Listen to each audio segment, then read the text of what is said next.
Selflessly, मतलब आपको वहाँ से कोई बेनिफिट का नहीं चाहिए कि मुझे यहाँ से पैसे मिलेंगे, हाँ, या मुझे वहाँ से क्रेडिट मिलेगा। तो उसमें मैं घर पे बैठी हुई थी। तो आपने डीएलएफ मॉल सुना होगा, उसके पीछे झुग्गियाँ हैं। तो मैं 3-4 साल पहले वहाँ रहा करती थी। तो मेरे पापा पहले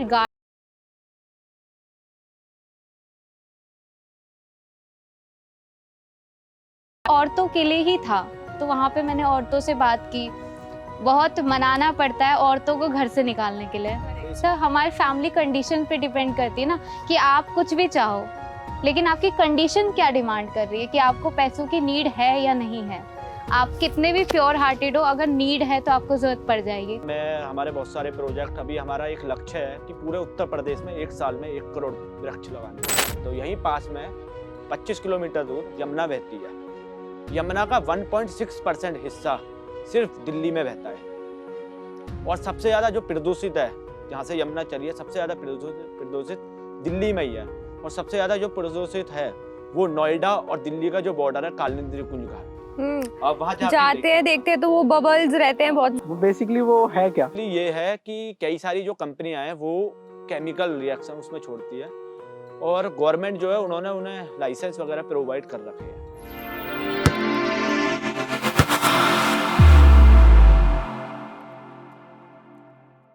हाय, माई सेल्फ दिव्या, और हमारे आज को होस्ट है मिस्टर ऋषि। और आज हमारे पास as guest social worker miss Kajal and mister Gopal आए हैं। तो हाय सर, हाय मैम, आप कैसे हो? बढ़िया। हाय, थैंक यू हमें बुलाने के लिए। सोशली आप काम कर रहे हो, ये चीज़ सुनकर हम लोगों को पता नहीं कि एक्चुअल में ये है क्या। तो आप थोड़ा सा इसको ब्रीफली डिस्क्राइब कीजिए, what is social worker, definition क्या है? सोशल वर्कर वो होता है, कोई भी हो सकता है, ज़रूरी नहीं है कि आप किसी संस्था से जुड़े हो। अगर आप किसी बच्चे की या किसी की भी ना हेल्प कर रहे हो सेल्फलेसली, मतलब आपको वहाँ से कोई बेनिफिट का नहीं चाहिए कि मुझे यहाँ से पैसे मिलेंगे, हाँ, या मुझे वहाँ से क्रेडिट मिलेगा, तो आप एक सोशल वर्कर हो। तो वैसे तो मुझे ना बचपन से शौक था कि मुझे इस लोगों की हेल्प करनी है।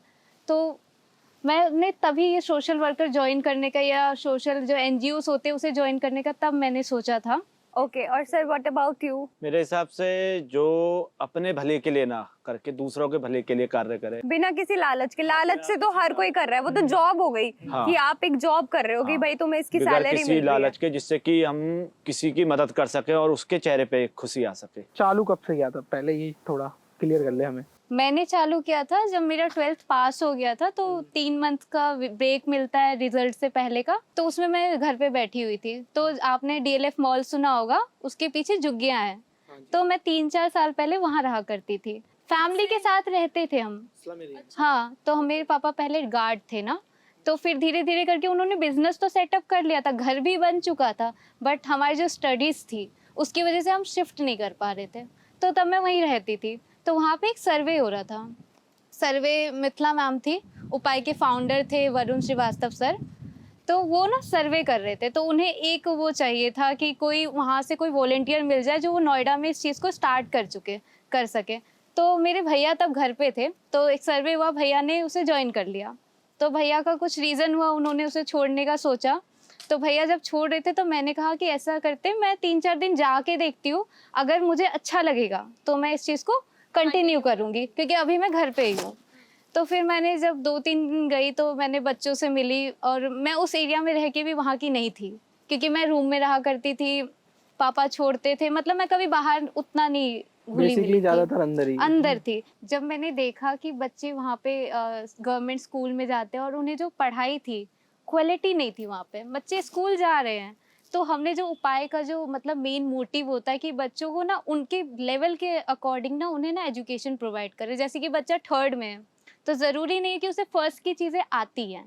तो हम जो उन्हें पढ़ा रहे थे वो पढ़ा रहे थे जो उनका बेसिक नीड है, जैसे बेसिक क्लियर करना चाहिए बच्चों को। तो हम उन्हें ना ऐसे क्लासेस में डिवाइड करके पढ़ाने लगे। तो मेरा जो इंस्पिरेशन था वो कहीं से आया नहीं था, वो मेरे अंदर बचपन से था कि मुझे करना है, और मुझे लकीली मौका मिला।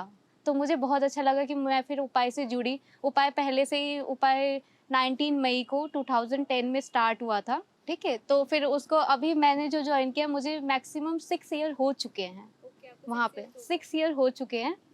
का माइंडसेट था कि पहले से कि मुझे सोशल वर्क करना। मतलब खुद एक स्लम एरिया पे रहने के बाद आपने खुद का डेवलपमेंट ना सोचकर आपने ये सोचा कि भाई मुझे आगे के जो मेरे जैसे बहुत सारे लोग हैं राइट, उनके लिए कुछ करना है। वो जर्नी हमें जाननी है। लाइक जैसे आप बता रहे हो कि आप स्लम एरिया में थे, स्लम एरिया से यहाँ तक आना जर्नी इजी तो होगी नहीं आपकी, डेफिनेटली। जर्नी आप बताइए। ऐसा था कि जब मैंने स्कूल ख़त्म किया तो पापा हमेशा से चाहते थे कि मैं घर में रहूं। मतलब जैसे सबके पापा चाहते, एरिया अच्छा नहीं होता तो सब चाहते कि उनकी बेटी घर में अच्छे से रहे और ज़्यादा इधर उधर ना जाए। तो तब मैंने वहाँ पे जब ये जो एनजीओ वाला स्टार्ट हुआ मैंने किया तो पापा को ये चीज़ अच्छी ही लगी, उन्हें बुरा नहीं लगा, उन्हें लगा पढ़ा रही है तो उन्होंने उस चीज़ को एक्सेप्ट किया। उसके बाद धीरे धीरे पापा को जो माइंड तो पापा का पहले से ही क्लियर है कि उनका है कि बच्चा अच्छा है तो ठीक है। तो फिर जब हमने इसे यहाँ से पापा ने सपोर्ट किया तो उसके बाद हमने बच्चों की बहुत मतलब अभी तक जो है ना पापा सपोर्ट करते हैं। अब जैसे मैं यहाँ आ गई हूँ ग्रेटर नोएडा की साइड, यहाँ से मैं वहाँ ट्रेवल करती हूँ क्योंकि जब मैं छोड़ने लगी तो ऐसा हो गया कि बच्चे जो बहुत कनेक्ट हो जाते हैं तो वो आते नहीं है, अगर टीचर नहीं मिलेगी तो वो नहीं आएंगे। बहुत कनेक्ट हो चुके, 6 साल देना किसी संस्था को बहुत ज़्यादा हो जाता है क्योंकि एज भी मेरी उतनी नहीं है। इनके फाउंडर वरुण श्रीवास्तव सर थे जो कि आईआईटी खड़गपुर से पास आउट थे। तो उनके साथ उनके और 2-3 फ्रेंड्स थे जिन्होंने उनका ना एक आइडिया था कि उन्हें ना जो गांव के इलाके होते हैं वहाँ पे एजुकेशंस नहीं होती है तो उन्होंने मौदा एक एरिया है वहाँ पे एक छोटा सा गांव है, वहाँ पे से उन्होंने स्टार्ट किया था। तो फिर ये धीरे धीरे करके 9 वो स्टेट्स में है, उसके अंदर इनके 44 सेंटर्स हैं अभी। आपने यहाँ से चालू किया, उसके बाद जैसे आपने स्टार्ट किया तो आप नोएडा आ गए, तो फिर और कोई एनजीओ से जुड़ेगी आप? नहीं, मैंने उसी को कंटिन्यू किया। मैंने उसी में जैसे उसके अंदर बहुत सारी चीज़ें, जैसे एसडीसी होता है स्किल डेवलपमेंट सेंटर, जहाँ पे बच्चों को स्किल सिखाई जाती है। बच्चों को क्या, औरतों को, वो स्किल डेवलपमेंट औरतों के लिए ही था। तो हम जैसे उस एरिया में जैसे अभी जैसे स्किल डेवलपमेंट यहाँ स्टार्ट हुए 2 से 3 साल हुए, तो वहाँ पे मैंने औरतों से बात की। बहुत मनाना पड़ता है औरतों को घर से निकालने के लिए, जो काम कर रही हैं, काम पे जाती है, उनके टाइम के अकॉर्डिंग हमें करना पड़ता है कि हमें अगर एक सेंटर ओपन करना है तो औरतें किस टाइम पे आ सकती है, किस दिन आ सकती है। तो हमने उस अकॉर्डिंग उनके अकॉर्डिंग हमने सेंटर स्टार्ट किया, टाइमिंग की। तो औरतों को फिर वो धीरे धीरे आने लगी सिलाई, क्योंकि औरतों को लगता है ना कि सिलाई आना चाहिए, तो ये उनका वो था कि हम, ये हमारा प्लस पॉइंट है कि सिलाई सिखाएंगे तो आएंगी। इसी बहाने हम उन्हें कभी कभी थॉट्स बताते हैं, थॉट ऑफ द डे बता देना, उन्हें थोड़ा बहुत नॉलेज दे देना, तो वो करते हैं ताकि औरतों में थोड़ा हो कि उन्हें कुछ करना है। हाँ, तो जैसे कि आप देखते हो, आप एज सोशल वर्कर काम कर रहे हो, लाइक ठीक है, तो एक टाइम में मतलब हर एक सोशल वर्कर को ये दिमाग में आता है कि यार खुद की एक इनकम जनरेट कहीं से हो। लाइक अभी तो आपने बोला कि मैं कुछ भी कर रही हूँ, सोशल वर्कर से ही कहते हैं कि आप बिना किसी लालच के कुछ काम कर रहे हो, लेकिन कहीं ना कहीं इनकम मैटर करती है कि भाई हमें खुद का भी तो करना है ना, गुजारा चलाना है, अपना रहना सहना है। तो उसके लिए क्या आप लोग करते हो? मेरा ऐसा है कि जब मैंने ज्वाइन किया था तो पापा को चाहिए था, हमारे फैमिली कंडीशन पे डिपेंड करती है ना कि आप कुछ भी चाहो, लेकिन आपकी कंडीशन क्या डिमांड कर रही है कि आपको पैसों की नीड है या नहीं है। आप कितने भी प्योर हार्टेड हो, अगर नीड है तो आपको जरूरत पड़ जाएगी। तो उस टाइम था कि उन्होंने बोला, जैसे ट्यूशन पढ़ाते तो आप पैसे लेते हो, तो उन्होंने मुझे खुद ऑफर किया कि बेटा आप इतने पैसे, लेकिन आप स्टार्ट करो इसे। तब मैंने स्टार्ट किया था। तो ऐसा नहीं कि सैलरी बेस्ड में हूँ, क्योंकि ट्रैवलिंग मेरा बहुत लंबा है।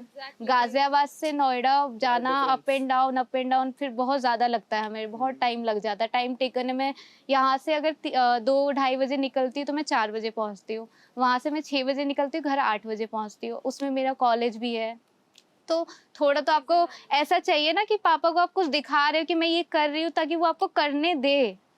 क्योंकि लड़कियों को ना कुछ करके दिखाना पड़ जाता है कि वो ये काम कर रहे तो उधर से क्या प्रॉफिट है। तो सर आप भी इसी तरीके से इन्हीं के साथ उपाय में जुड़े हुए हैं या फिर आप? मैं तो लगभग 10 से 12 साल से सामाजिक कार्यों में लगा हुआ हूँ। मैं बहुत सारी सामाजिक संस्थाओं से जुड़ा हुआ हूँ।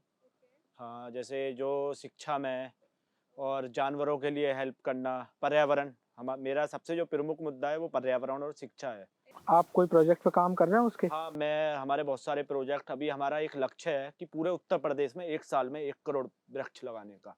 क्योंकि हम क्या है, आने वाला जो समय है, आप देख रहे होंगे कि आजकल जो वातावरण है और हमारा जो ग्लोबल वार्मिंग है वो बहुत ज़्यादा हाई लेवल पे जा रहा है। आप इसी सितंबर अगस्त के महीने में देख लीजिए, पहले का जो आप समय देखेंगे उसमें गर्मियाँ नहीं पड़ती थी। तो वो उन सब के जिम्मेदार वैसे हम ही लोग हैं, क्योंकि हम लोग बिल्डिंग है स्ट्रक्चर खड़ा करते जा रहे हैं।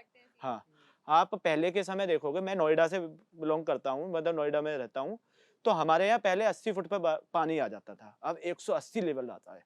तो उस सब के जिम्मेदार पहले आप अपने ये देखिए कि पहले हम पीने वाला पानी भी घर में पीते थे, और आजकल ऐसी विडंबना हो गई है कि हमें 10 रुपए की बोतल खरीद के पीने पड़ रहा है। तो आप देख सकते हैं समय कितना बदल रहा है। अभी जो हमारे करंट में हमारे जो प्रोजेक्ट चल रहे हैं, सबसे बड़ा है कि अगर अभी दिल्ली एनसीआर का, जहाँ भी हम बैठे हैं, ये दिल्ली एनसीआर का एरिया लगता है, तो यहीं पास में 25 किलोमीटर दूर यमुना बहती है।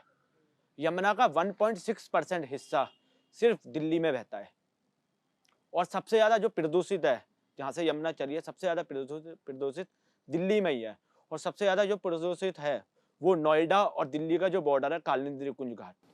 आप वहाँ जाते हैं देखते हैं तो वो बबल्स रहते हैं बहुत। वो बेसिकली वो है क्या? ये है कि कई सारी जो कंपनियां हैं वो केमिकल रिएक्शन उसमें छोड़ती है, और गवर्नमेंट जो है उन्होंने उन्हें लाइसेंस वगैरह प्रोवाइड कर रखे हैं कि वो जितना भी एसिड होता है, जो भी केमिकल्स होते हैं, वो पानी में वहाँ छोड़ सकते हैं। आप उस पानी में नहा नहीं सकते। अगर आप गलती से नहा भी लिए तो आपको बीमारी हो जाएगी, आपके लाल लाल दाग वगैरह हो जाएंगे। हाँ, मैं एक सामाजिक संस्थाओं से जुड़ा हुआ हूँ, जिसको अभी 26 जनवरी जो गई है उसको 1 साल पूरा हुआ है। अभी हम 2 साल पूरा करने जा रहे हैं जनवरी में।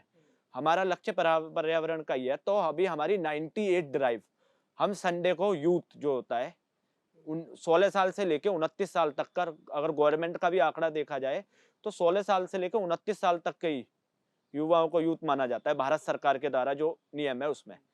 तो हम 25 साल तक के युवाओं की 80 लोगों की टीम है। हम हर संडे जाके 3 घंटे यमुना सफाई का कार्य करते हैं, जिससे कि हाँ, हम मानते हैं कि हम एक साथ नहीं कर पाएंगे, पर हम समाज में कुछ तो परिवर्तन ला सकते। और वृक्ष लगाने का हमारा बहुत अच्छा वो है, हमने कई जगह लगाए भी हैं, और ऐसा नहीं है कि हम पेड़ लगा के, वृक्ष लगा के उन्हें छोड़ दें। बाकायदा उन्हें देखने जाते हैं, प्रॉपर उनमें पानी डालना, सब कुछ बाकायदा टीम बना रखी है हमने। और ऐसा नहीं है कि हम गौतम बुद्ध नगर तक ही सीमित है, हमारा पीलीभीत हो गया आपका, और आपका प्रयागराज हो गया, मथुरा हो गया, हरिद्वार हो गया, सब जगह टीम हमने बना रखी है जो कि पर्यावरण पर ही कार्य कर रही है। तो ये टीम के साथ ही हो सकता है काम, अकेला तो ये टीम के पॉसिबल साथ नहीं ही है। होता तो है। टीम से जुड़ने का कुछ प्रोसेस कि हाँ भाई आपसे जुड़ा जा सके। हमारा सेक्टर 45 में ऑफिस है, और वहाँ फ्री ऑफ कॉस्ट कोई चार्ज नहीं है। आप यमुना ड्राइव पे आइए, कालिंदी कुंज घाट, सुबह 8 से 10 बजे तक हर संडे को होता है। कोई भी वहाँ आ सकता है, कोई भी हमसे जुड़ सकता है। और शिक्षा पे हमारा ये है कि आजकल हम ये तो मानते हैं कि ग्रेटर नोएडा और नोएडा या गौतम बुद्ध नगर बहुत शिक्षित एरिया है, और बहुत यहाँ रिच लोग रहते हैं। रिच लोग हैं, और लोगों का वहम है कि बहुत इन्वायरमेंट बहुत अच्छा है, ग्रीनरी है। जहाँ मैं रहता हूँ, तो अगर आप सेक्टर 37 छलेरा दादरी वाली रोड पे जाएंगे तो एक पेट्रोल पंप पड़ता है। जब आप उसके पीछे आएंगे तो वहाँ स्लिम एरिया है बहुत ज्यादा। हाँ, तो वहाँ पे बच्चे, मैंने क्या देखा, कोरोना काल में बच्चे बहुत सारे, कई परिवार में प्रॉब्लम आई, वो अपने बच्चों को, हमने कहा यार ये बच्चे तो बिगड़ जाएंगे, क्योंकि स्लम एरिया के जो बच्चे होते हैं अगर उन पर ध्यान ना दिया जाए तो वो गलत कामों में लग जाते हैं। तो मैंने और मेरी बहन ने, हमने सोचा क्यों ना इनको बच्चों को पढ़ाया जाए। तो पूरे कोरोना काल हमने 2 साल लगातार, 2022 की शुरुआत में, 2020 से लेके हमने 2022 तक 100 बच्चे हमने 3 घंटे रोज पढ़ाए, और उनकी कॉपी किताब पेंसिल सब कुछ, जो मेरी पॉकेट मनी वगैरह होती थी मैंने वो उसमें करते थे। आप घर भी तो चलाना होता है, तो वो कैसे करते हो? Father sir? वगैरह सपोर्ट करते थे। उसके बाद ऐसी सिचुएशन आ गई कि भाई पढ़ाई जरूरी है, क्योंकि भाई जब हम पढ़ाएंगे नहीं तो हम समाज में कुछ नहीं कर सकते। क्योंकि आजकल क्या है, जो थोड़ा सा पढ़ जाता है उसी लोगों की वैल्यू मानी जाती है, पर मेरे हिसाब से ऐसा नहीं होना चाहिए। सबका व्यवहार अलग अलग होता है, पर उनको ज्यादा महत्व दिया जाता है। तो इसलिए मैंने कहा पढ़ाई भी जरूरी है, पर मैं अभी भी हर संडे जाके बच्चों को पढ़ाई वगैरह करवाता हूँ। और मैंने बहुत सारे प्रतियोगिता भी करवाई है, जैसे कबड्डी प्रतियोगिता, भाषण प्रतियोगिता हो गई, आपकी टूर्नामेंट वगैरह, ये सब खूब करवाया कॉलेज लेवल पे। हाँ। आपका और काजल का फ्यूचर गोल्स क्या है? मेरे फ्यूचर गोल्स बहुत डिफरेंट है। मैं इस वजह से बीएड कर रही हूँ कि ऐसा होगा कि मुझे टीचर बनना है, मतलब जो सबका होगा थिंकिंग। हाँ, लेकिन मुझे टीचर नहीं बनना है। ये बीएड करना है कि ठीक है कर लेते, फैमिली का होता है ना कि एक डिग्री होनी चाहिए आपके पास, हाँ कि एक डिग्री एटलीस्ट आपके, एक बैकअप प्लान होना चाहिए। मेरा है कि मुझे ना इसी फील्ड में आगे जाना है, आपको मुझे वही करना ही है। मेरा यही एम ही है कि मुझे लोगों की हेल्प करनी है जैसे भी हो पाए मेरे से। अगर मैं टीचर बन जाती हूँ तो पढ़ के आगे जाके कैसे, पर करूँगी इसी में। टीचर बनना भी एक हेल्प ही हो गई कि आप आगे वाले यूथ लेकिन को वो हो गया पढ़ा ना, रहे हो, आप एक बाउंड्री में हो। लेकिन यहाँ आप बिना किसी लालच के कुछ काम कर रहे हो, हाँ। वो बहुत है। और वो बहुत हेल्पफुल रहेगा कि आप किसी से कुछ फीस नहीं मांग रहे हो, तो जो लोग अफोर्ड नहीं कर सकते आप उसको पढ़ाने के वो कर रहे हो। जैसे मतलब एनजीओस होते हैं ना कि कुछ होते हैं कि आप, जैसे ये वाला है, यहाँ पे ना 2 टाइप की टीचिंग होती है। एक होता है रीच एंड टीच, जहाँ आप बच्चे के पास जाके एक एरिया आपने यहाँ सेटअप कर लिया, बच्चे आएंगे पढ़ने के लिए, ठीक है। दूसरा होता है फुटपाथ, जहाँ पे लोग बच्चे ना रात में सोते, आपको रोड पे कहीं भी दिखेंगे बच्चे ऐसे, तो वहाँ पे हम जाके बच्चों को पढ़ाते, क्योंकि वहाँ के बच्चे आएंगे नहीं, क्योंकि उनका होता है, उनका सोर्स ऑफ इनकम है, वो इनकम नहीं छोड़ सकते, उनका कंफर्म तो है नहीं कि इतने घंटे में इतना मिलेगा, वो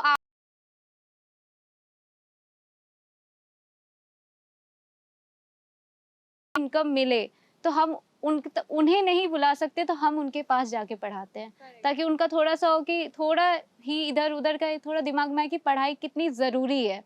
तो अभी हम वहाँ पे भी बच्चों को ऐसे करके, ऐसे फुटपाथ साला बहुत सारी है जो उपाय ऑर्गेनाइज करता है रोड के किनारे। तो आपका कोई फ्यूचर में ऐसा गोल है कि आपको खुद का कोई एनजीओ या कुछ ऐसा खोलना है? इतना हो पाया तो ज़रूर करूँगी, क्योंकि करने में क्या बुराई, अपना होगा तो और अच्छे से करूँगी। वैसे तो मैं पूरे मन से ये कर रही हूँ, और अपना होगा तो बहुत अच्छे से करूँगी। जो चीज़ें मुझे यहाँ अगर कमी लग रही होगी तो मैं वहाँ जाके सुधार दूँगी उसे। जैसे उपाय बच्चों को फ्री, हर चीज़ फ्री देता है, जैसे कॉपी, किताब, उनके ना स्कॉलरशिप्स होते हैं। अगर कोई बच्चा खेल-कूद में अच्छा है तो उसको उसकी स्कॉलरशिप होती है। किसी बच्चे की पढ़ाई अच्छी है तो उसकी आधी फीस स्कूल की दी जाती है। किसी बच्चे को मतलब कोई बहुत ही, जैसे ट्रैवलिंग फीस होता है तो बच्चे नहीं दे पाते हैं, तो उनका जो ट्रैवल का अलाउंस होता है वो उपाय देती है। अगर बच्चा पढ़ाई में बहुत अच्छा है, उसे आगे कुछ करना आता है। जुड़े हुए हैं उपाय से अभी 5-6 हज़ार बच्चे ज़रूर होंगे, इससे ज़्यादा होंगे। 5-6 हज़ार वॉलंटियर है। ब्रांचेस कहाँ हैं? खाली नोएडा में है? नहीं, 9 स्टेट्स में इसकी ब्रांचेस है और 44 इसके सेंटर्स हैं। हर स्टेट में मतलब अलग-अलग, जैसे दिल्ली में 2 सेंटर्स हैं इसके, गुड़गांव में भी इसके सेंटर है, नोएडा में फ़िलहाल 1 है। ये शुरुआत महाराष्ट्र से हुआ था, जैसे मैंने बताया था मौदा में जो छोटा-सा एक गाँव, तो मौदा के अंदर या मौदा के बाहर महाराष्ट्र में भी इसके सेंटर्स है, बहुत सारी जगह है। इसके सेंटर्स हर जगह, मतलब जितना ये कवर अभी कर पा रहे, क्योंकि स्टार्टिंग इसकी 10 साल हुए हैं अभी, तो धीरे-धीरे करके ये बढ़ेगा आगे। सर आपके क्या प्लान्स हैं फ्यूचर? मेरा तो ये देखो प्लान ये है, मैं सामाजिक कार्य किसी इसलिए भी करता हूँ कि मेरी वजह से अगर किसी के चेहरे पे मुस्कान आ जाए तो सबसे बड़ा काम वही है, क्योंकि भगवान ने भी यही कहा है कि अगर आप किसी की मदद करते हैं तो ऊपर वाला सब देख रहा है। और सेवा तो कार्य करते ही रहना चाहिए, भले ही कहीं से भी करें। आप देखो, आप किसी को शिक्षा देकर, किसी को आगे बढ़ाकर जीवन में आप बहुत तरीके से सामाजिक कार्य कर सकते हो, किसी को मनोबल बढ़ा के कर सकते हो। अगर कोई शिक्षा से वंचित रह जाता है उसको आगे आगे बढ़ाइए। मैं जब मतलब पढ़ाई करता था तो मैं क्या है, जब महाविद्यालय में सरकारी कॉलेजें जो होते हैं उसमें एडमिशन शुरू होता है जब, तो मैंने उस टाइम भी बच्चों की बहुत हेल्प करी है। जैसे किसी का एडमिशन नहीं हो पाता था या कोई डॉक्यूमेंट नहीं हो पाता था, क्या है कि जो बच्चे पढ़ के आते हैं शुरुआत में, उन पे डॉक्यूमेंट की बड़ी समस्या होती है एडमिशन के समय। तो वहाँ के महाविद्यालय के जो अध्यापकगण वगैरह होते थे उनसे रिक्वेस्ट करना कि सर साल बर्बाद हो जाएगी, अगर आप करवा दोगे एडमिशन तो किसी का जीवन सफल हो जाएगा। तो ये सारे बहुत सारे कार्य, और मेरा जो गोल है, मैं चाहता हूँ कि मैं लाइफ में कुछ ऐसा करूँ कि लोग मुझे याद रखें और लोगों को खुशियाँ दे सकूँ। और मेरा ये लक्ष्य है कि अभी मैं चाहता हूँ कहीं मैं, अगर मेरी कहीं जॉब भी लगती है, जैसे मैं अभी सरकारी जॉब की तैयारी कर रहा हूँ, तो मैं सिर्फ 15 से 20 साल करना चाहता हूँ वो जॉब, उसके बाद सामाजिक कार्य खुल के। और मैं अभी भी करता हूँ, ऐसा नहीं है। जैसे किसी को कोई ज़रूरत पड़ जाती है, जैसे अस्पताल में किसी को, कोई घर में किसी के यार नहीं पता उन्हें, तो उनके घर में जाके उन्हें मतलब भर्ती करवाना, या किसी को ब्लड की ज़रूरत, हमारा ब्लड का चलता रहता है। क्या कोई गाय माता या कहीं नाले में है या कहीं पे, वो भी चलता रहता है हमारा। मतलब बहुत सारे सामाजिक संस्थाओं से मैं जुड़ा हुआ हूँ जो कि पानी पे। और अभी हमारा सबसे मोस्ट इम्पोर्टेंट जो चल रहा है, प्लास्टिक। प्लास्टिक का क्या है, आप अगर एक गौ माता मेरे सामने की बात है कि एक गौमाता एक्सपायर हो गई थी, तो हम उसको लेके गए थे गौशाला। तो हमने पता लगाया कि हमने क्यों ये, हाँ, तो उनका जब पेट फाड़ा तो हाँ, तो उनके पेट से करेक्ट 10 किलो प्लास्टिक निकली थी। प्लास्टिक के जिम्मेदार हम सब भी हैं। हम सबसे ज्यादा यूज करते हैं प्लास्टिक। अगर हम चाहें, आपको पता है, हम क्या है, हम कोल्ड ड्रिंक हम पी रहे हैं रास्ते में, हम उसको क्रश ना करके ऐसे ही फेंक देते हैं और वो फिर वापस या तो वो गायब हो रीयूज गए। कर कहते हैं उसको, रीयूज भी कर लिया जाता है, एक टेक्निक होती है बॉटल को। आज का अभी आप मैंने भी देखा था ये, कि अगर आप चाहते हो कि ज्यादा कूड़ा भी ना फैले या कुछ, तो अगर आप घर में पानी की बोतल या कुछ लेके आते हो प्लास्टिक की, तो जो आपके ये रैपर होते हैं कुरकुरे वगैरह ये सब, आप अगर उसमें भर के फेंकोगे तो वो कोई भी वो खाने वाला हो या यो कोई वो यूज नहीं कर पाएगा, क्योंकि उसमें से रैपर निकालना बड़ी मुश्किल है एक बार अगर आप डाल दोगे।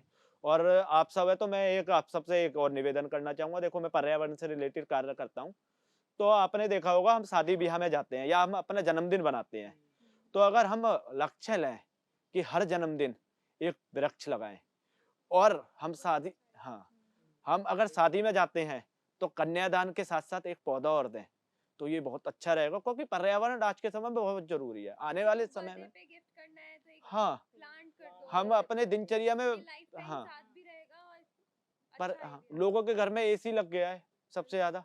अब हम पहले क्या एसी तो नहीं थे, पहले भी तो लोग, अब हम वृक्ष काटते जा रहे हैं। सबसे ज्यादा पानी जो वेस्ट करते हैं घर में, वो सबसे ज्यादा आरओ वेस्ट करता है।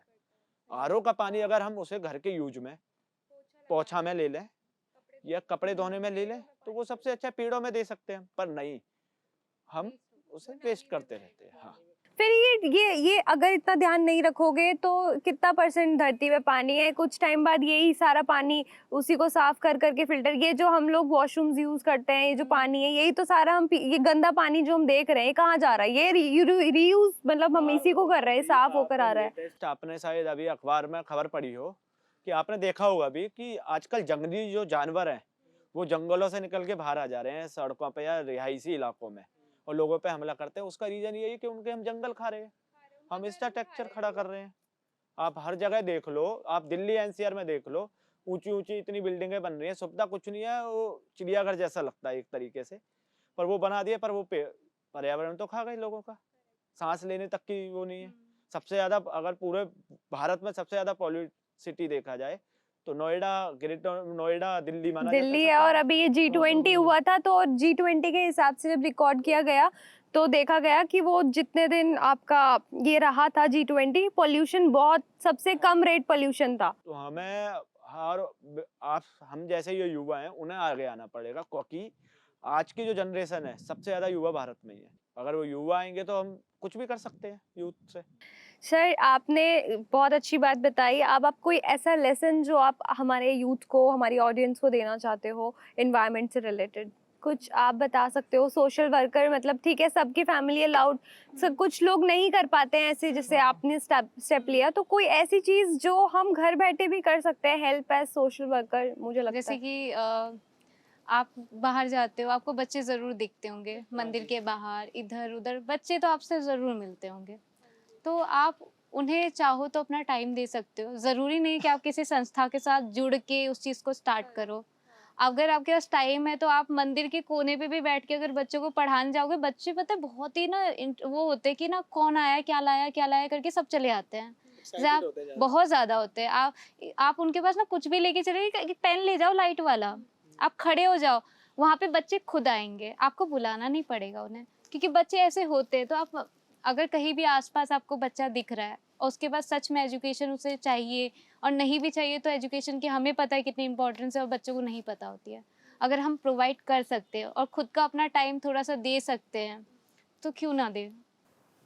आपसे जान के बहुत खुशी हुई काजल और गोपाल। आपका बहुत बहुत धन्यवाद, आपने हमें यहाँ बुलाया और हमारे बारे में लोगों ने हमारे यूथ को तरह तरह की चीजें बताई। आपने इन्वायरमेंट से रिलेटेड, आपने सोशल वर्क से रिलेटेड बताया, जो कि लोगों को होना चाहिए, पता होना बहुत जरूरी है, क्योंकि दोनों ही चीज बहुत रिलेट करती है। इन्वायरमेंट भी रिलेट करता है और देखो दूसरों की हेल्प करनी बहुत जरूरी है। बिना किसी लालच के बहुत ही कम लोग हैं जो हेल्प करते हैं, ठीक है? तो लोग ऐसे जुड़े, ऐसे नहीं तो ऐसे, हर तरीका है नॉलेज को पहुंचाने का। तो आप जैसे लोगों की वजह से कुछ फायदे हो रहे हैं और मैं चाहूंगी कि ऐसे ही सब लोग जुड़े आप लोगों के साथ। तो थैंक यू सो मच। और थैंक यू हमें बुलाने के लिए। Thank you Thank you, so thank much. Thank you.